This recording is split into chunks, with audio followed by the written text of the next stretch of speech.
Hey guys, in this video, I'll show you how you can search filters on Instagram. So make sure to watch this video till the end and let's get started.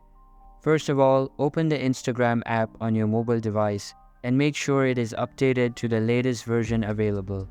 After updating it, log in using your account and you will be redirected to the home page of your account. Now swipe right on the home page and you will be able to access the camera section. Select the mode you want. If I select Reels, the effects icon is located at the left side of the screen.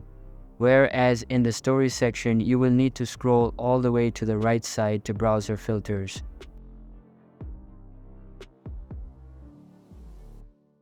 To search, click on the magnifying icon and search the filter you want. And that's how you can search filters on Instagram. Hope you liked the video. Thanks.